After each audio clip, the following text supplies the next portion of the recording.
Hello, and welcome to the very first episode of Conquering Conversations. I'm Courtney Howard, and I am thrilled to be the host for the day. I'm going to kick off this brand new podcast with a very special guest, and I promise it is going to be a conversation that you do not want to miss. Here at Desert Christian Academy, we love diving into conversations that challenge us, inspire us, and help us to grow. Not just academically, but spiritually as well. And today we're talking about Christian education, and more specifically, a new vision for what that's going to look like here at DCA. I'm honored to introduce our guest for today's episode, Kirk Scott, co-head of school at DCA. Kirk's journey in education began back in 2000 at Amistad Continuation High School. I think I said that a little weird. Amistad, it's all good. Amistad, very fancy, yes. Where he worked with at-risk youth. In 2003, sensing a clear call to Christian education, he stepped into full-time ministry here at DCA after 6 years of part-time roles. I got to hear about that later.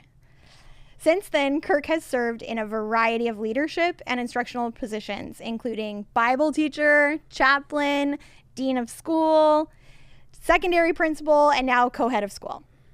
He's also coached football, soccer, basketball, all the things. Kirk, you've really done it all. Kirk holds a bachelor's in social science with a minor in biblical studies from Biola University and a master's in educational leadership for faith-based schools from Cal Baptist University. He's a recipient of the ACSI Lifetime Professional Educator Certificate. And one of Kirk's greatest joys has been serving alongside his wife, who has faithfully served at DCA for over 25 years. And together, you guys have raised 4 sons, Aiden, Brogan, Cashton, and Daxon, all of whom have been shaped by the exceptional Christ-centered education that they've received at DCA since preschool. Kirk, welcome to the podcast. I'm so glad you're here. Stoked to be here. Yes, thank you for hosting our first episode. Yeah, of course. This is new for DCA, a Yes. podcast. Give us a little bit of insight into that. How did it come? How did the idea come? And what can we expect going forward? A couple things. Well, it started with our last accreditation visit. We were sharing a lot of the new things that we've got going on with our curriculum, with our school, with our campus master site plan, all these things. And one of the questions that our accreditation team came back was, how are you going to educate your community on these new initiatives? They loved it. Like, this is awesome. Mm-hmm. People need to hear about this stuff. And so the idea came from that, just having some longer form conversations as far as education, but also we really want it to be valuable to our parents. So it's not just going to be DCA specific content, as we do have a lot of things to educate our families about, but also we want this to be a place, because we've learned a ton in the years. Yeah. This is DCA's 49th year, pretty crazy. And a lot of our leaders are just experts in their fields. And as far as like raising children, come alongside parents. And so we're going to be bringing guests on that are also experts in a variety of different places. So we just wanted it to be a resource so parents could come and find like best things that they can be doing to support their own kids in the home, discipleship, all the things. So yeah, this is great. We're excited. Yeah, it's really exciting. And I look forward to the many different episodes that we're going to put together here.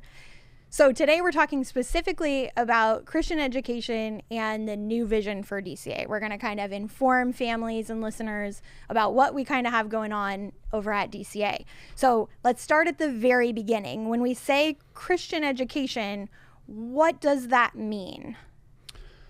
So great question. I mean, it means a ton. I think at its most basic level, it's an education that's founded in the truth of God's word. Yeah. Now, it's a very simple statement to say, but it's such a radically different type of education that I think a lot of families that show up at any Christian school, or DCA in particular, don't quite understand how radically different a Christian education needs to be from all other forms of education.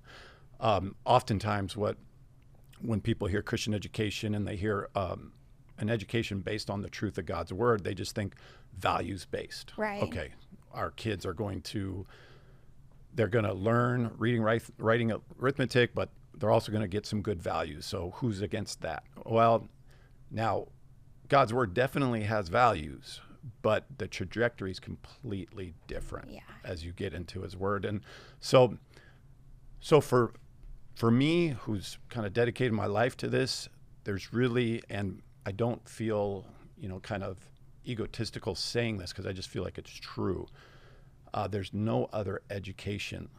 Education apart from God's word just doesn't exist, because if there is a God who created everything, sustaining everything, has a plan and a purpose for his creation, trying to deliver knowledge apart from that understanding, what can that knowledge actually stand on its own? It can't. So one of the statements I learned early on is all truth is God's truth. There is no true statement that can be said apart from God. So all that to say that, Christian education is an education that actually teaches kids the truth, not just about God, but the world that they're actually living in. And that's what I love about the Word of God, because it actually describes the life that I live, the goods, the bads, the tragedies, the triumphs, the joyous, everything.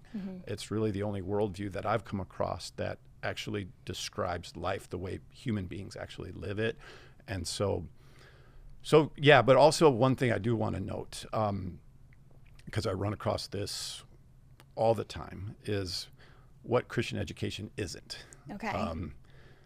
Because a lot of families can show up and be like, well, this is the perfect school. Because it's got the Christian kids. Yeah. And that's not it either. Because the Bible's very clear. This year we have 750 some odd sinners running around our campus. And, the Bible's very, very upfront and honest about that reality and what that means and the hurt that can come out of that. So that's not a surprise for us. So when we come across kids that sin and have issues, and that's very normal, but for some families that can be like jarring for them, like, wait, I thought this was the Christian school. But really, so for me, what you're buying into is a community of adults. They're going to come around children. They're going to come alongside children with the truth of God's word. Yes. And it's really your quote unquote buying that adult community, because that you can trust and know that my kids in their best times and their worst times are going to get coached. They're going to get taught. They're going to get mentored towards the truth, and they're going to be encouraged in the truth. And that's really, I think, the biggest distinctive, and especially in today's modern culture, that's really what's lacking in other forms of education, is just that cohesive adult culture that you can trust and know they're all on the same page. They're reading from the same book. And that book is good, and it's going to lead amazing places. So that partnership, right? In raising our kids, there's whatever the studies and the math is, that kids spend X amount of hours away from their house. And it's more during the week time they spend away from their parents and with other influences than they do with their own parents. So what I'm hearing you say is you're really signing up for that partnership to help raise your kids based upon the truth of God. 100%. Yeah, that's amazing. Yes, it's really, really amazing. So it's such a great foundation, but with all of the wonderful things that are happening in Christian education, I know that you've been talking about a new vision for the school. So why first is a new vision even needed? Like, what's not working, or what could we do differently that would better serve our students and our families? Well, a couple things. I think we as a society, American society, we all know that education, the way we've historically been doing it, especially in the last few decades, isn't working. So that's not just Christian education. That's just American education as a whole. Yeah. And we're trying to solve these issues every single year. Now, what gets me most excited about Christian education, so education as a whole, we know we have problems. We know we have issues. We know we have to figure some things out.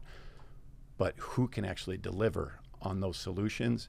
That's where I get excited about Christian education. Is I really feel like Christian education has the tools and the freedom to actually do the things that we've noticed have been missing Right. in all other forms of education. So that's what, back in 2003, that was the biggest eye-opener I had when I transitioned from public school to private Christian school, was just the freedom. I said, oh, wow. Right. We can really do some damage here. And I mean, damage in a good way. Like we can look at the hard things and we can actually do things, because there's not like the bureaucratic elements and all the things that hold you back. A little more freedom. A lot more. But that was the first, like stepping in, that was the first thing that I learned, was like, and got me excited, got me really thinking like bigger than, just getting through education day by day, just thinking through, well, what can an ideal school look like? What does it do? So all that to say, I think what kids are missing, and it really starts showing up. It starts showing up mostly like 4th, 5th grade. Kinder through 3rd, they're just so cute. They just so cute. Do what you want them to do, and they, as long as the adult in their life's happy, they're happy. You know what I mean? Right. It's this beautiful simple time. Yeah. And then like 4th, 5th, 6th grade comes around, where they start to have like their own thoughts and their own opinions and their own, and you start figuring out like, we got to motivate these kids. Yeah. Because there's really no true education that can be forced on a student. Right. Right. They have to buy it. They have to buy it. They have to be partnered. We talk about partnering with parents, but a teacher in a classroom, it's a partnership with the student as well. And every teacher knows that. And I think that's where we've been lacking just education as a whole. And kind of my big aha, I had the privilege of teaching junior English a few years ago, because I had to do an emergency sub for a semester. Yes. But I remember looking at those, there was one student in particular in my class, and this student was going to be a police officer. And here I am, like pouring into English, learning how to teach English, and I'm just giving them everything I got, and this student just wasn't having any of it. And so I pulled him after class, just like, hey, what's going on? He's just like, Mr. Scott, like, I'm gonna be a police officer. I don't need any of this. Right. And not that he didn't need what I was teaching, but what he told me is, I don't see how I need. He didn't see the value in that. He didn't see the value. Yeah. And that was just a huge, and I was like, if I still remember this student, I won't say his name. But it rhymes with, no, I'm just kidding. I'm just kidding. No, we'll let it there. Just kidding. He'll know if he ever comes across this episode.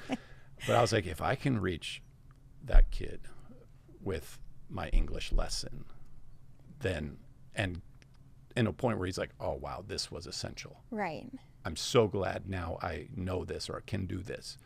I was like, then we'll really have something. So that's what started. What's a school actually look like that delivers that? Yeah. Yeah. Oh, that's good. Change is always a really big conversation, though, especially when it comes to education. Mm-hmm. So can you share what sort of inspired that new vision? I hear it in the student and their buy-in. But what gaps or problems is it specifically going to address? Yes. I think the big thing, like I alluded to, is context. Students, when they show up, and like I said, starting like in 4th, 5th grade, they don't have a context. They have to know why. They have to. And they have to know, why is this essential to my life, to my development, to my future? Yeah. Why? And not because yes. because I said so. 100%. Yeah. Trust me, you're going to need it. Yes. Yeah. Yes. Just believe me. Just trust me. They actually have to buy into it. And that's so kind of what the theme that we've been working through as a staff for a number of years now, even pre-COVID, is how do we build that context for our students? Mm-hmm. What does a curriculum look like that actually sets the stage for that every day, so we don't, as adults, don't have to say, now this is why. Right. It's already just implied in their experience. It's already there.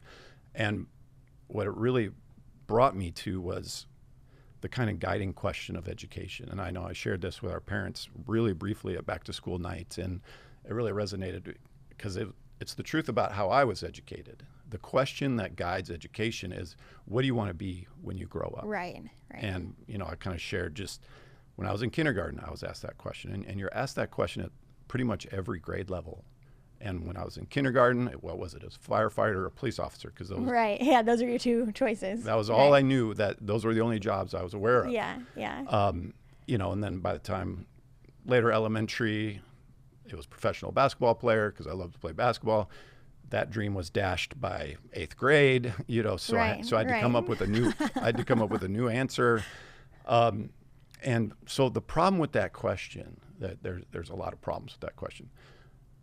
The big thing is it just sets up a mental checklist for our students. Right. To where education is just, what do I have to check off? Because the final destination is this, where I want to be when I grow up. And so what are the boxes I have to check off so I can reach the goal. I can reach the goal, get the diploma. That's the golden ticket to get to my next step. Yeah. And so we just set up students to be unmotivated because they're humans. They're just like us adults, stuff that we don't want to do. We're like, what's the least I have to do? Right. How do I get there, and what's the least I have to do to get there? there? So that I can move on to the stuff I really want to do. And that's just human nature. So like 90% of students are there. Every teacher has the 10% where they're just going to get an A. They're going to get the gold star. We love those students. They're amazing, right? They'll do whatever it takes to make the teacher happy, to get the A, because the A needs to be got, but that's only like 10% of the entire population. That leaves you with 90% that are just like, are we there yet? Right. Are we at the end yet? Right. And I think even with your 10%, right, if that's the goal, is just to get the A, we're missing the mark even there. 100%. Yeah. Yes, we're doing them a disservice as well. So yeah, there's this inherent motivation issue, but also as a Christian, what I often share is it puts the student, it makes education self-focused, self-centered. It puts them as the beneficiary of their education. Like, what do I want to be when I grow up? What do I need to do so that I can be living the life that I want to live, so that I can get the benefits that I want? And Jesus was so clear. I did not come to be served, but to serve and give my life as a ransom for many. Jesus lived not so that his life would benefit, but so that the entire world would benefit from his life, sacrifice, death on the cross, and resurrection, ultimately. So a Christian education has to ensure that students walk out, their education is actually benefiting every person that they will meet from graduation day forward. Yeah, that's really good. Those are the benefactors. Yeah. So what's the question that hopefully produces that is not what do I want to be when I grow up, but what problem has God called me to solve? Yeah. Because that's really every calling, every vocation ultimately seeks to solve a problem created by the fall. And that's where that biblical worldview, that Christian education, where we actually educate people in the truth. We're not living in some utopia. We're living in a fallen version of what God designed. Yeah. And there's disease, famine, earthquakes, everything, just awful things. There's abuse, there's neglect, there's all these issues, all these problems that now a Christian education can equip. We can equip our students so that they're ready to tackle those problems based on what God has called them to be and what God has called them to do. And so ultimately, education should equip problem solvers. Now, Christian education, problem solvers that impact the world for Christ. And so, Lord willing, we have a school that students understand, wow, I think this is what the Lord's, like, he's pricked my heart. Right. In this certain way, in this certain area. And I see that I have a gifting. I see that I have kind of some special abilities in this particular, so that I can be useful. Yeah. And then they see education more as equipping as opposed to a checklist. They see, whoa, I see I might be actually attempting to fix some of these problems. What do I need to know? What Right. do I I'm need going to need that. I'm going to need to be able to do that or what have you. That ownership is built in. And for something bigger than, again, still just like I need that, but like I'm going to need this to be prepared for service in this way that God has called me to do. So much more sustainable and so much more, what's the word? Like the longevity, or I don't know what the word is, but you know, lasting, I guess. Yes. Yeah. 100%. Yeah. No, that's really good. So that sounds awesome, but how does that impact like college and career readiness, things like that? Well, like I said, going back to my English student, it impacts it in every way. When it comes to career, it really gives them an understanding of like, my young man who's going to be a police officer, did he even know like why God would call somebody into that profession? Because there's a greater calling there than just, I'm going to get a job as a cop. Right. You know? And it was clear to me that he didn't really have context of that. He was looking at it purely in a paycheck scenario. Like, hey, my parents were law enforcement. I'm going to be a law enforcement. Yeah. I know what it is. I believe I could be good at it, but that was it. Yeah. Seems fun. Yeah. Yeah. Yeah. But imagine how much more fulfilling it would be for that young man to do a 30-year law enforcement career, really understanding through the eyes of God what his role is in helping a fallen world. And then like English, I mean, 100%, that's all he's going to be doing is writing reports. Right. And his language has to be really spot on. Right. He can't be grammar issues, you know what I mean? But he didn't get any of that. He didn't understand any of that going through class. It was just, I got to take English to get the diploma so I can get diploma, and then I can either go straight to an academy or I can go to the college I want. You know what I mean? What I'm saying? Yeah, box checking and And so I think for career, it's huge. It's huge. It actually propels them and actually pre-equips them as opposed to waiting for, well, I'll really learn about this job at college, or I'll learn at this academy, or I'll learn at this future place where they really teach like the job stuff. Yeah. Like, no, that starts in kindergarten. Really. So what does that look like then when you say it starts in kindergarten? It makes sense on the career readiness side when you're in high school, and that's kind of, you're asking God those questions, you know. What does that look like for, let's say, elementary school? So a couple things. Like we've been talking about English, you know, because I get it. I took English class. You took English class. It's just been our label traditionally. And it makes sense. We're learning the English language, but why? It doesn't answer the question why. Yeah. So moving forward, we'll continue to have English class, but our language, our curriculum language, the language that's going to be surrounding our students is, those classes are part of our Communications Institute. So that's one of the big changes we're going to be implementing is we don't have like discipline departments. Like that's kind of the traditional way. You have your content discipline department. The English teachers meet together, the math teachers. Right. We're changing all that. We're establishing these problem-solving institutes. So one of our institutes is communication, because the biggest thing that holds the best ideas back is they're poorly communicated. Right. Yeah.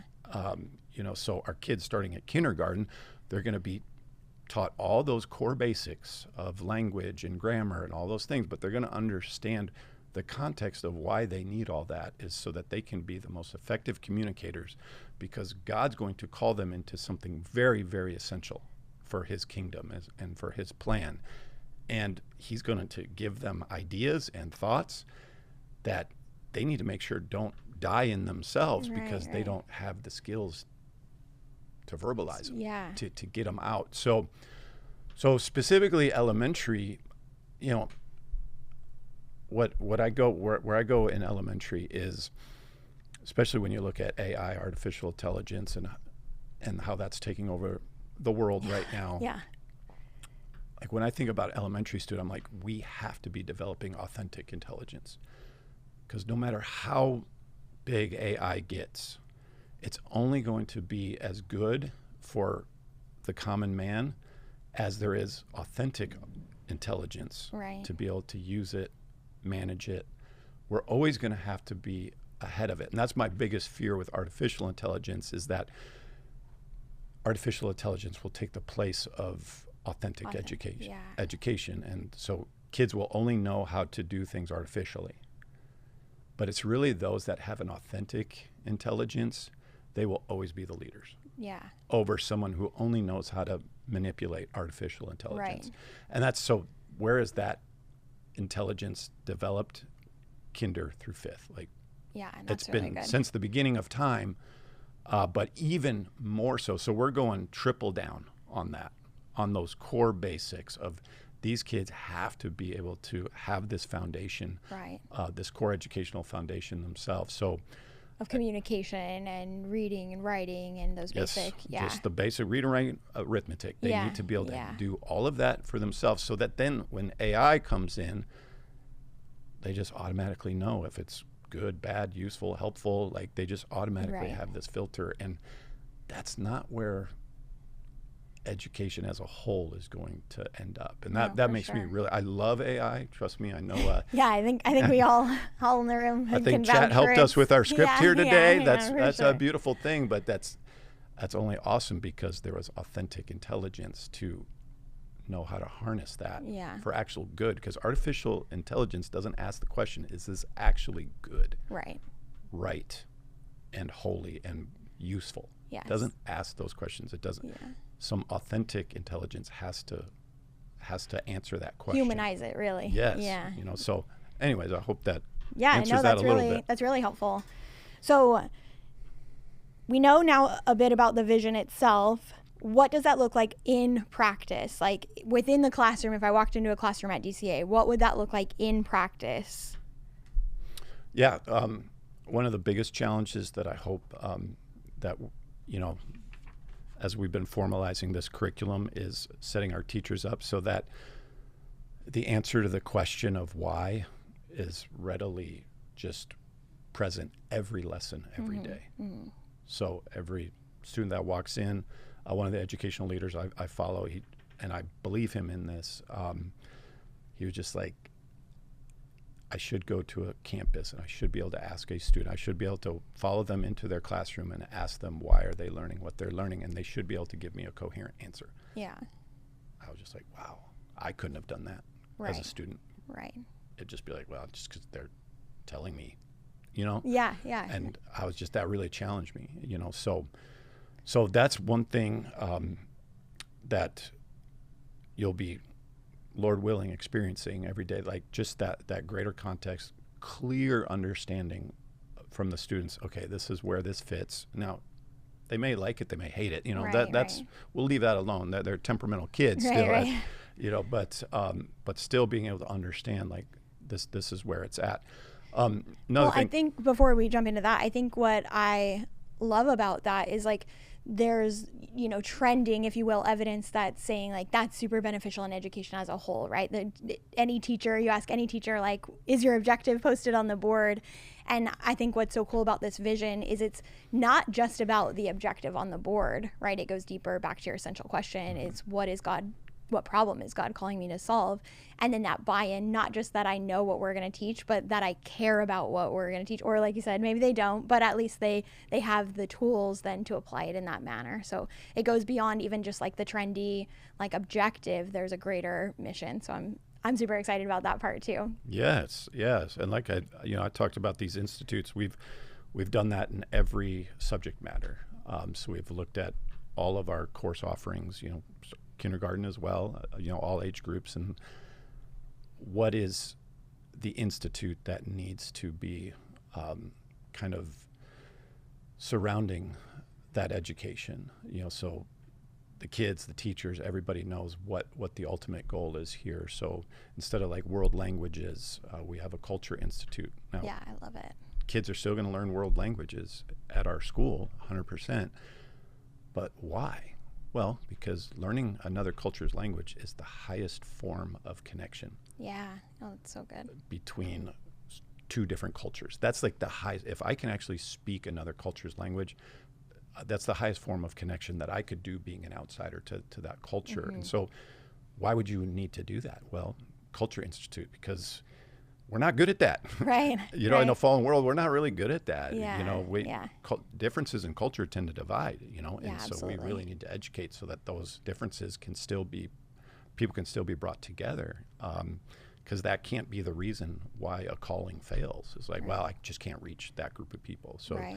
we got Culture Institute, Bible class, had it forever, for 49 years, but that's now part of our Worldview Institute, because what's ultimately lacking in the world today when it comes to faith-based instruction is a biblical worldview, understanding, yes, we know these kind of isolated, you know, scriptures that we get taught, but how does that work in a cohesive understanding so that our students are going to graduate looking at the world similarly to the way God looks at the world? Yeah, and so how much more ahead of the trend are they going to be, because they already see what's really going on, you know, that we typically find out sometimes decades later as humans, as we make mistake after Right. mistake, and we're like, Right. oh, hey, well, Yeah. yeah, we should have known that, because Lord clearly put that in his word. So those Right. are just a couple examples just of and how kids are going to show up and understand that. And this is kind of a little sneak peek into the future, not launched yet, but want to give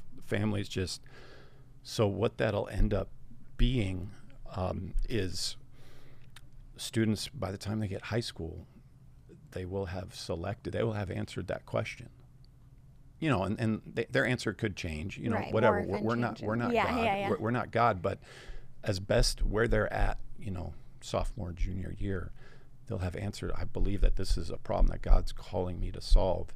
And they'll actually, during their high school years, get to engage a specific project that they believe the Lord's led them to, that will be part of their graduation requirements. So it's not just, you know, pass the final exam, but they're going to have an opportunity. They're going to have a problem that they really go down deep in, and we come alongside them and help them start to formulate, well, how would I solve that problem?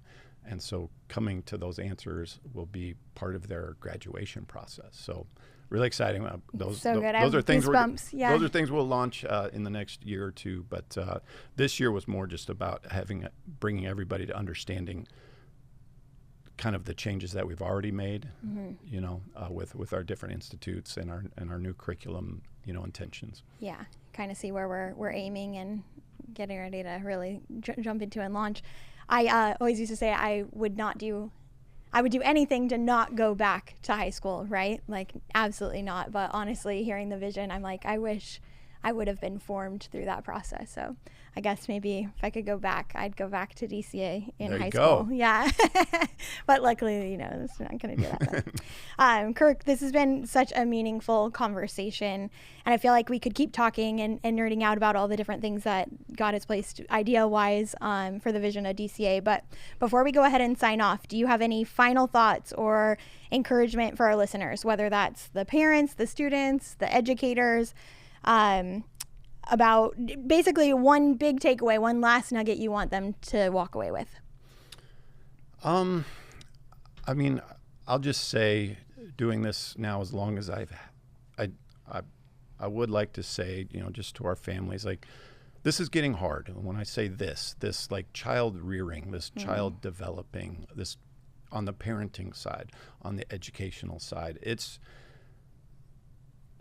for whatever, it's getting hard. Yeah. And so I want parents to know that they have an advocate, they have support, they have help that sees what the Lord's called them to with their families. And that's really what we want DCA to be, is this place of refuge for families that need help. They just need help, because this thing's just getting crazier by the day for so many reasons. We don't need to get into all the reasons, but that's really not just what this podcast is hopefully going to, you know, showcase, but also just what, as the new vision for all these changes that the Lord's kind of shown us, that's the intended result, is, wow, there's a school. And we're not alone in that. You know, Christian education as a whole, like I said, is really the asset here. Right. And we're just one place, one outpost in the desert here. But we're here to help.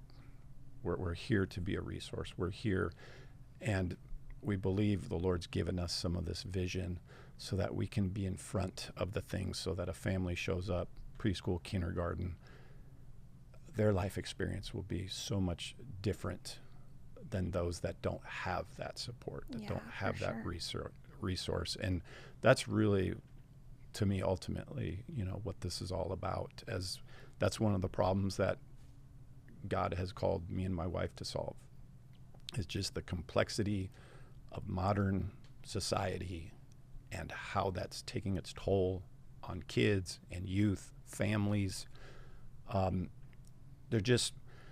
We need schools that are understanding that, and are ready to make the necessary changes, because it's just different than when I was in school. It's just different. We didn't need a school to play that role in the family existence. We just needed the school to be a place where kids go, they learn what to do, they come home, everything's cool. It's different now. So I guess that's one takeaway that's just always on my heart when I think about where we're at today. I think about our parents, and I think about our families, and I think about our kids. Yeah. Oh, that's good. I'm super thankful to be a part of it. And Kirk, thank you for this time and sharing the vision with us. And thank you all for listening to our very first episode of Conquering Conversations.